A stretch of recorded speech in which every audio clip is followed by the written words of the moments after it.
You are about to discover the mysteries and truth of nature in its evolution and existence through the Vethathiri model of universe and beyond, a fusion of revelatory philosophy and scientific insight. According to this model, the absolute space is self-compressive, surrounding pressure. Although this space is imperceptible, it is almighty, singular, and everlasting, with unique properties: kinematic quivering, all-penetrative, thoroughly permeable, and highly transparent. By the self-compressive force, the space becomes quantized into what is called formative dust. In the Eastern philosophy, this dust is called Paramanu. The surrounding self-compressive force gives the dust a spinning motion.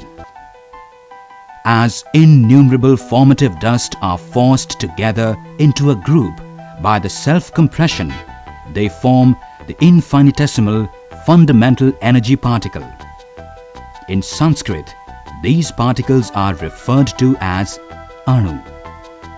By the spinning of its constituent, the dust, and the surrounding self-compressive force, this fundamental particle is made to spin constantly.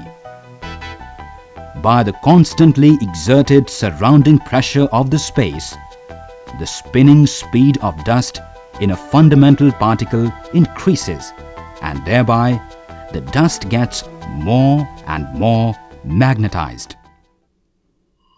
Some dust in the particle becomes so highly magnetized that they are having more repulsion and are constantly thrown out from the particle as a repulsive force. The constant emission of these magnetized dust results in the gradual dissolution of the energy particle over time. These ejected dust are the repulsive magnetic waves which form the all-powerful link between everything, everywhere. So, the key point of the Vethathiri model of universe and beyond is: the whole universe is nothing but repulsive force and its fluctuations. In the space, many such energy particles are being constantly produced. Due to the surrounding self-compressive force, these energy particles are forced to come near each other, but due to their generated repulsive force, they repel each other. This means that no two particles can ever come close enough to touch each other. But how do particles associate to form elements? Over a period of time, the speed of an energy particle gets reduced because of the constant compressive force of the space, and it comes nearer to another energy particle. At some point, the faster moving particle starts orbiting the slower moving particle. This is the first formation of an element, hydrogen. The physical structure of an atom is formed by electrons orbiting the nucleus. Depending on the number of particles in the structure, the different elements are formed. These elements, in turn, combine to become compounds. In Eastern philosophy, these compounds are classified into 5 elements: solid, liquid, heavy air, and energy field or Akash. All the elements combine, decay and recombine, and this comprises our universe, sprinkled with countless galaxies. Our own home galaxy, the Milky Way, is one of them. The Milky Way galaxy consists of billions of stars. One of its stars is our Sun, which has the 9 planets orbiting and forming the solar system. Earth is one of the planets in our solar system. Everything we observe on Earth is varying combinations of the elements. When it happens that these elements are in an appropriate proportion, a circulation of free particles generating an electromagnetic field may begin within a small area. This is the origin of the most basic life form. Of course, life begins with the simplest of forms and has taken millions of years to evolve and mutate into the forms we see around us today. In fact, life may arise anywhere in the universe given such appropriate conditions. Now, let us return for a moment to study the energy particles, the elements and their waves some more.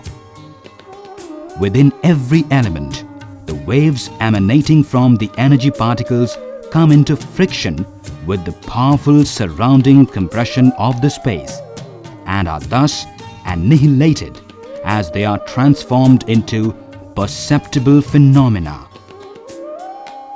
In the pure energy field or Akash, the emitted magnetic waves are perceived as pressure.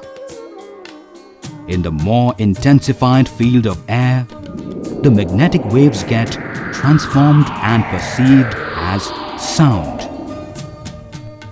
In the denser field of heavy air, the magnetism undergoes transformation and perception as light and heat.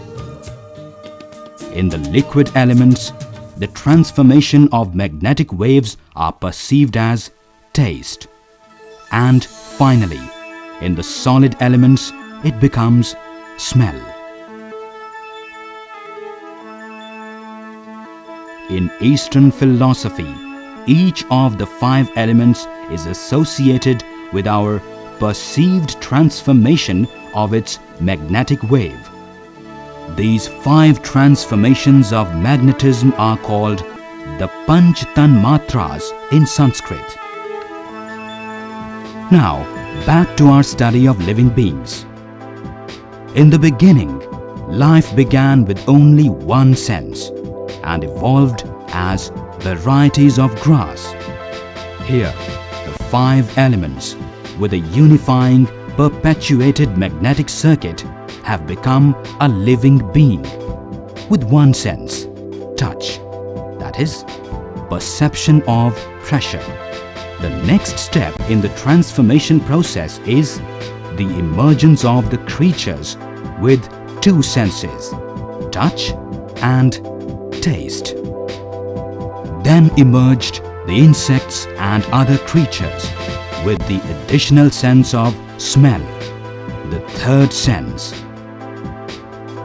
The reptiles have 4 senses, touch, taste, smell and sight, but no faculty of hearing. The animals that have the sense of hearing along with the other senses are called 5-sensed. Beyond the 5 senses emerged the human beings, endowed with the 6th sense, mind.